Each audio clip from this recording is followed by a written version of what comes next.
Muito bem, pessoal. Tudo bem com vocês?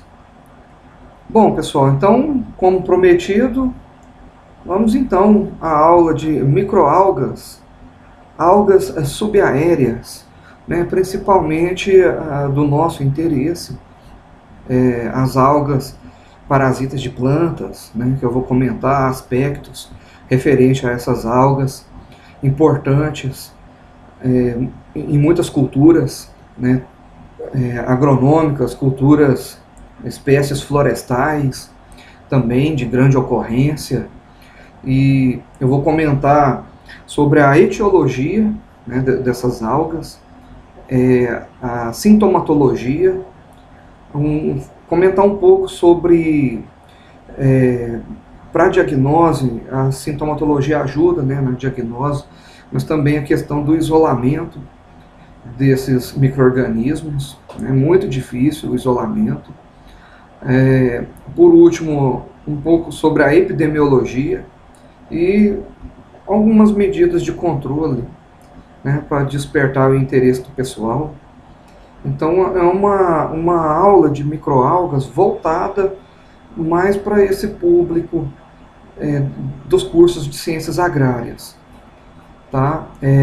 Quero antes também comentar aí do quanto esse grupo de patógenos, né, do quanto eles têm sido negligenciados, né,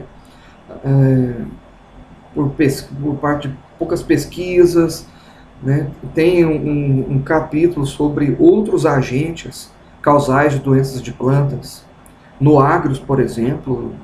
Eu acho isso muito positivo, muito bom que tenha no Agros esse capítulo, e ele aborda, fala sobre as algas parasitas de plantas, principalmente aquelas do gênero Cephaleuros, né, que é a mais importante.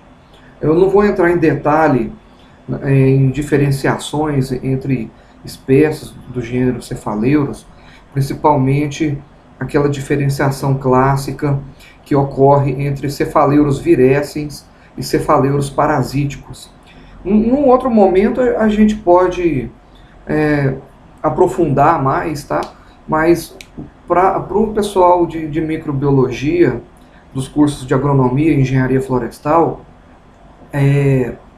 eu acho que atinge bem o objetivo, ok, pessoal? Então, o primeiro aspecto, né, é a etiologia. Então, eu vou focar nas algas subaéreas, né, as algas verdes parasitas de plantas, aqui principalmente do gênero Cephaleuros, ele que pertence à ordem Trentefoliales, família Trentefoliaceae, e os Trentefoliaceae, eles não são aquáticas, né? Então, por isso que eu disse, né, do direcionamento dessa aula, a gente sabe que existem as algas nos oceanos e em outros ambientes, não é o foco dessa aula. Do organismo dos Trentefoliaceae, principalmente cefaleiros, que, como diz aqui, né, não são aquáticas, né, e como a maioria, mas sim subaéreas. Então possuem hábitos subaéreos, crescendo em rochas, nas cascas das árvores, nas folhas, caules e frutos, principalmente nas folhas, né? Então elas têm esse dano principalmente indireto por ocupar a área foliar, a área fotossintética foliar, que é comprometida pela colonização por esses organismos. Temos espécies endofíticas, parasitárias ou realismo com fungos. Nós temos os líquens, junção de algas e fungos. Eu já comentei sobre isso na aula do reino fungi. E parasitárias, né, que vou mostrar aí algumas doenças, algumas lesões.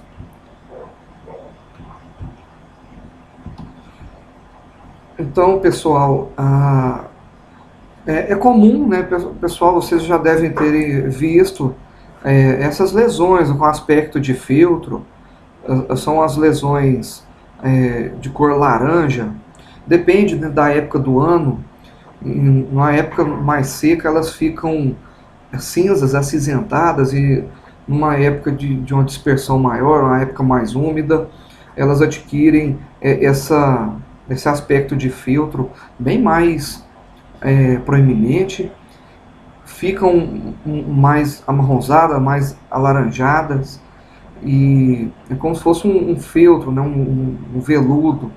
Muito bonitas as lesões das manchas de algas nas culturas.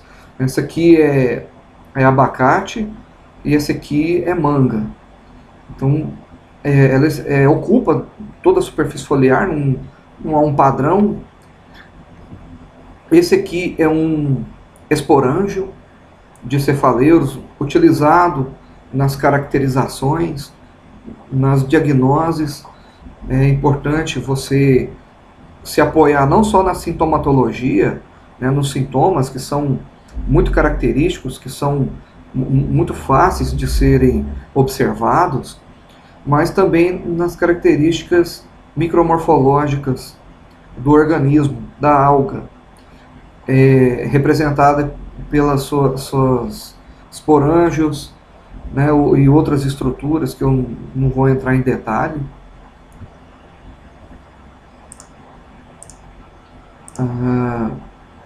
Bom, então vamos continuar aqui nas nossas definições, né, nessa parte de introdução. As algas são protistas com cloroplastos e podem ser unicelulares, com formação de colônias, ou multicelulares de vida livre. A alga Cephalaeurus é formada por 15 espécies.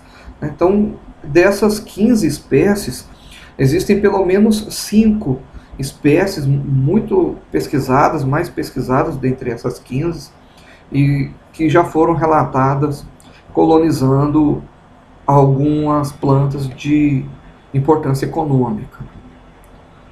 Eles formam discos irregulares que crescem por baixo da cutícula e epiderme das folhas das plantas superiores, né? E como eu comentei também anteriormente, elas ocupam a área foliar, então já existe esse prejuízo indireto pela simples ocupação de área foliar.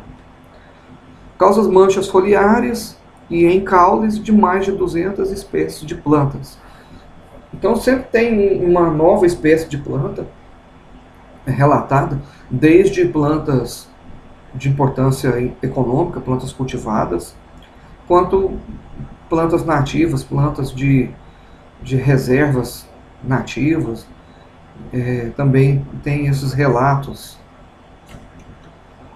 É uma epífita obrigatória, né, e pode ser também parasitária. Então a gente aborda também principalmente esse aspecto dela como parasita de plantas. Os microfungos, só fazer um paralelo aqui, os microfungos são medidos, esporos, demais estruturas propagativas em suas dimensões, não é isso? E a alga, ele é as algas e os organismos dos reinos cromistas, os cromistas, né, que eram algas, eles possuem esporângios. E esses esporângios são usados nas caracterizações das dimensões desses esporângios, do zoósporo também, embora mais difícil de serem obtidas. Os esporangióforos, né, os sustentadores, a célula-cabeça, nós vamos ver depois, mais adiante, essas estruturas, são mensuradas, são utilizadas na caracterização micromorfológica, quando se quer ter uma resposta em nível de gênero ou até em nível de espécie, se bem que a caracterização molecular é imprescindível, é mais importante, né, principalmente a caracterização molecular, tá? Mas o que eu quero dizer? Assim como os fungos, né, são medidos, suas estruturas, seus esporos, tanto as algas como os cromistas, ambos possuem esporângios. Para os cromistas, são medidos esses esporângios e outras estruturas adjacentes a esses esporângios, e não vai ser diferente também nas algas. Então, o Cephalaeurus é classificado pelo número de esporângios por esporangióforo, comprimento e largura do esporângio, E dentre outras, são vários caracteres micromorfológicos, alguns poucos distintivos, muitos não, mas de qualquer forma é feita essa caracterização e volto a insistir, da caracterização molecular também, tá? Que não escrevi aqui no slide, mas eu quero deixar esse registro. Também é observado esporangióforo em tufo ou solitário, comprimento e largura do esporangióforo, né? Então, os zoósporos também. Então, são N caracteres. Um dos organismos que eu conheço que são mais caracteres são medidos, são mensurados, são observados. Bom, aqui para mostrar então algum desses caracteres, então esse aqui é o esporângio, ó, tem 1, 2, 3, né? Tem alguns aqui, né? Esse daqui, então, é o esporangióforo. Tem aqui o esporangióforo. Esse aqui um tufo de esporangióforos, ó, sai 1, 2, 3, tem outro aqui embaixo. Aí aqui um esporângio em maior detalhe. O que tem dentro dos esporângios? Os zoósporos, né? Os zoósporos móveis em água, né? Aqui no maior detalhe, ó, você tem esporângios aqui. Essa aqui é a célula suspensora, né, que ela detém o esporângio. E aqui a célula cabeça. Então esse aqui é um esporângio lateral.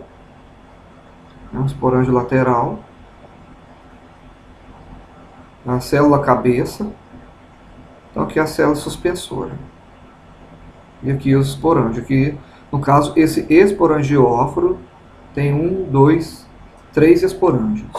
Então aqui umas características do organismo para comentar é que tudo também é obtido por microscopia de luz, né? A princípio não há nenhuma dificuldade, principalmente para essas caracteres mais fáceis. Sintomatologia. Então, é que eu comentei, essas manchas, né, em aspecto de filtro, esse aqui em mangueira, em manga, e esse aqui em mogno. Também você vê essas lesões muito bonitas, espalhadas por todo o limbo foliar. Estão aqui presente nessas imagens de melhor qualidade, na face adaxial das folhas.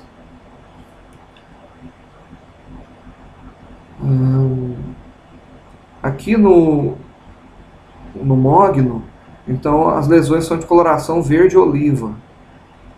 E aqui na manga mais amarronzado, mais alaranjado. Bom, do sintoma, é isso. O que eu disse, eu não vou entrar em detalhe. Existe uma diferenciação entre cefaleiros virescens e cefaleiros parasíticos. Tá? Do modo como que cada um faz o seu ataque. Mas até então, a maioria dos relatos no Brasil remetem a cefaleiros virescens. Então, por isso que de imediato eu não procuro fazer essa diferenciação. Mas eu vou deixar aqui no link desse vídeo um artigo científico de minha autoria que aborda bem sobre esses aspectos e detalha um pouco mais sobre sintomatologia, tá ok? Isolamento, além da sintomatologia, além desses sintomas, para você conhecer o organismo e você fazer as lâminas também a partir dessas lesões, para ver as estruturas do organismo no microscópio e da descrição da sintomatologia muito precisa, que é fornecido nos livros, como o Manual de Fitopatologia, por exemplo.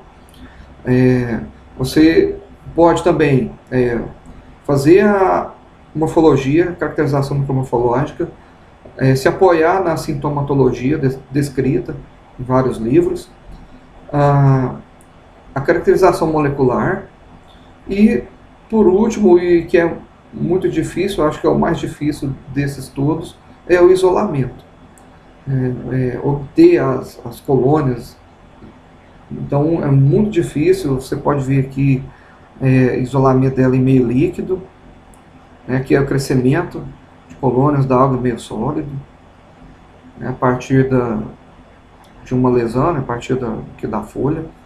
Então, muito difícil de ser feito. Eu vou comentar sobre ele por dois motivos: pela dificuldade, e importância dele na diagnose, e por ter uma escassez de trabalhos, de pesquisas abordando esse tópico. Então, vou comentar então do isolamento do agente causal da mancha de algas em meio líquido a partir de tecido lesionado e subsequente repicagem para meio agarizado.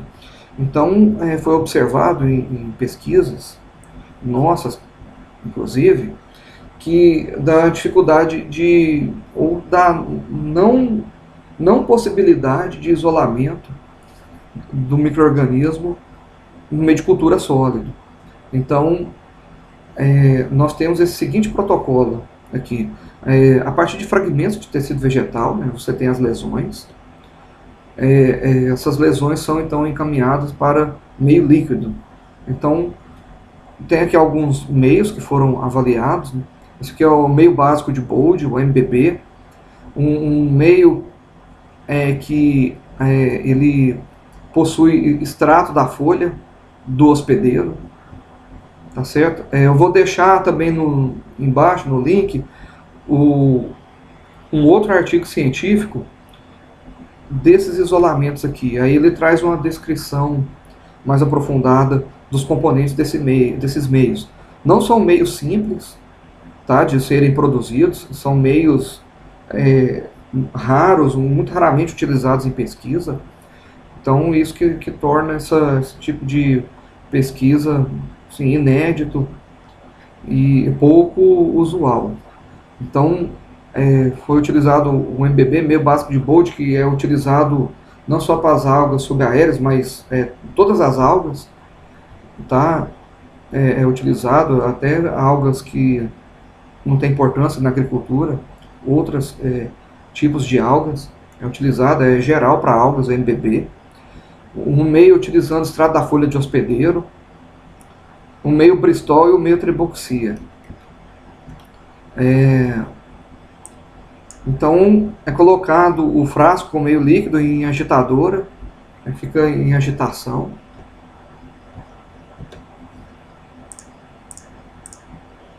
E foi verificado que desses 4 meios, o Treboxia foi o que proporcionou um melhor crescimento da alga. A partir de Treboxia, uma vez que você tem ele isolado em Treboxia, aí foi feita a repicagem do meio líquido, Treboxia, que foi o que proporcionou esse crescimento da alga, para MBB, FH, Bristol e Treboxia agarizados. Foi passado para o meio sólido. E isso propiciou a obtenção de 2 isolados.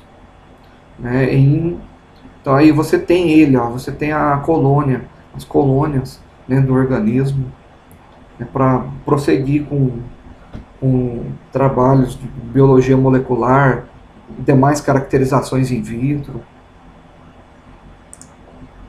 Então, está ele aqui no meio líquido, isolamento do agente causal, mancha de algas em meio líquido a partir de tecido lesionado e subsequente repicagem para meio agarizado. Vamos ver aqui. Aqui essa tabela aqui, ela resume. Então, o primeiro foi tentou-se o isolamento em meio sólido diretamente. Então, o BDA, PSA, meio básico de Bold, meio de extrato da folha, Bristol e Treboxia, 0, 0, 0, 0, 0, 0, 0. com desinfestação, sem desinfestação. Não é possível o isolamento dessa alga em meio sólido diretamente. Aí testou-se os meios líquidos, as versões líquidas desses meios de cultura, todos eles aqui. Então, BDA 0, PSA 0, PBM 0, e olha que o meio básico de Bold, ele é considerado específico para algas, né? Algas em geral.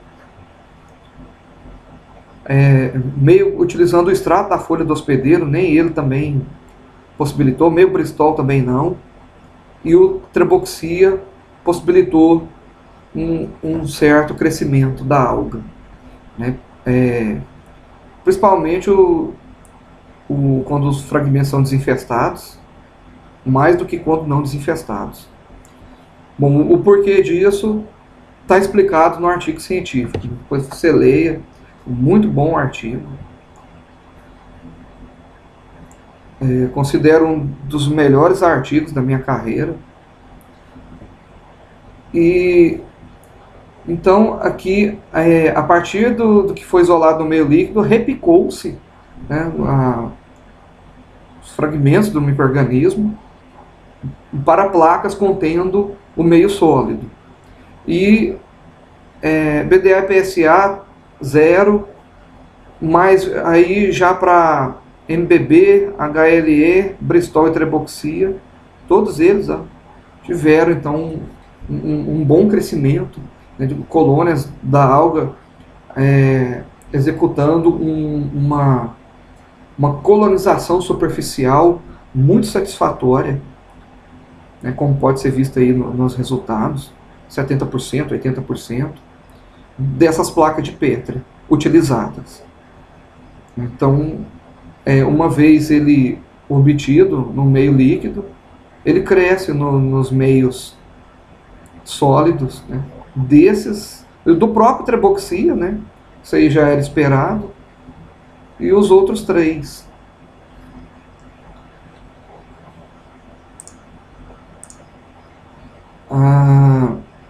Aqui tem os modelos de crescimento nos 4 meios.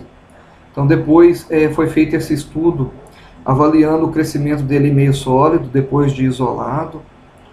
Então todos permitiram a obtenção de modelos significativos, bons modelos, que capaz de fazer uma projeção desse crescimento superficial.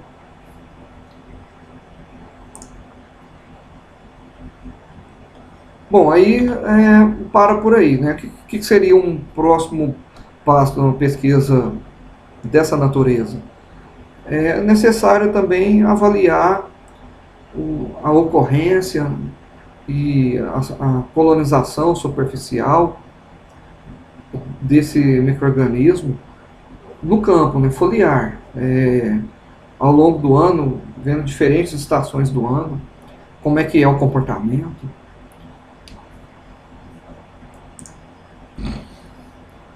Epidemiologia é importante para epidemiologia,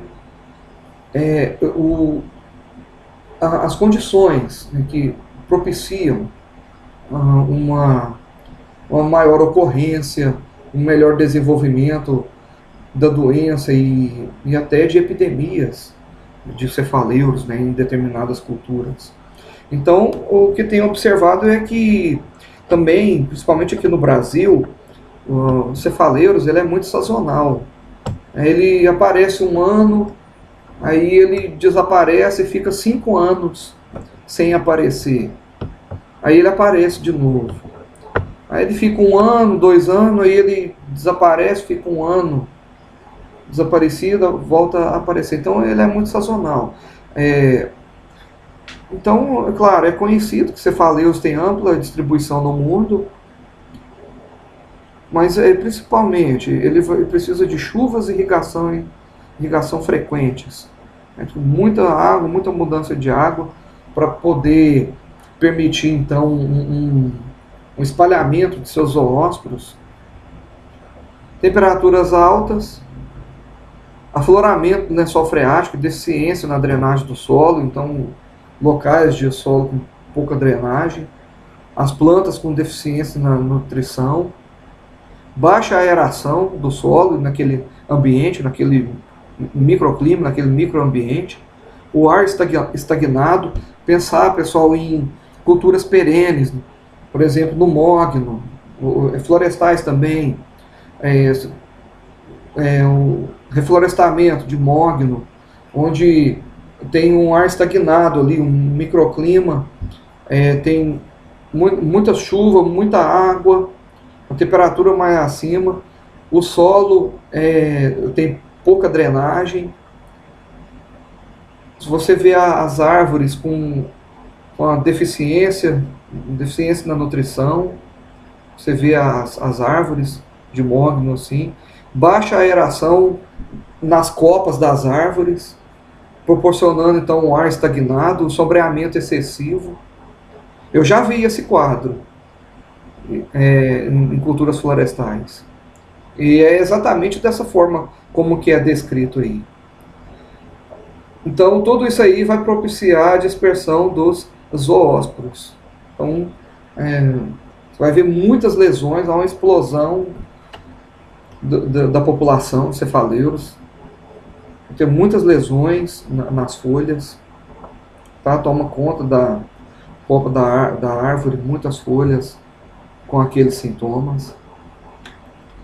E, por último, o controle, né? Então, como tudo você viu que é uma coisa muito focada no ambiente que proporciona, então é recomendável correção do ambiente para desfavorecer o patógeno.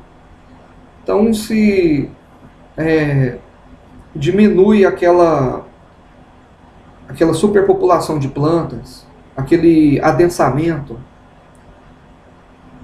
inclusive em espécies florestais. Se diminuir esse adensamento, aí vai abrir mais, melhorar essa questão do ar estagnado, aí diminui com a ocorrência da doença. A drenagem do local onde a cultura estiver instalada, realização de podas no interior das plantas, foi o que eu disse, ali nas copas, no interior, evitar o ar estagnado, né, e evitar o microclima. Então, por isso também que ele é um patógeno que não é muito comum você ver. Então, é um sem número de condições, tá certo? Que são necessárias para que ele ocorra. Então, se você se deparou com da ocorrência dele, um fato muito importante. Quer dizer, um sem número de condições foram obedecidas. Então, você encontrou com aquilo, aproveite, tire uma foto, vá averiguar aquilo ali. Então, é um presente, é a natureza propiciando que aquele momento que você possa ver, presenciar. Né? Eu mesmo, sempre que eu vejo a mancha de algas, quando eu ando num pomar de frutas, ou então numa área de cerrado, né? É sempre uma emoção nova, né? Quando eu vejo ele desde plantas conhecidas, que não foram relatadas ainda, ou até plantas desconhecidas, que também não foram relatadas ainda. Em caso quando a doença mostra elevado grau de incidência, realizar a aplicação de fungicida cúprico. Essa também é um outro tópico de pesquisa que carece uma averiguação da eficiência desses cúpricos, né, nessas algas. Né? Até quando que é essa eficiência? Muito bem, pessoal. Esse é o artigo que eu vou deixar, é um review, tá? Muito bom, eu procurei ser, por mais que seja simples a publicação, mas eu procurei ser o mais completo, né, abordar cada tópico importante, aspectos relevantes para o conhecimento de cefaleiros, morfologia, fisiologia, ecologia, né, e a parte de isolamento é num outro artigo científico que eu vou deixar também aqui na descrição. Ok, pessoal? Então, um abraço a todos. Muito obrigado pela presença até aqui. Tchau.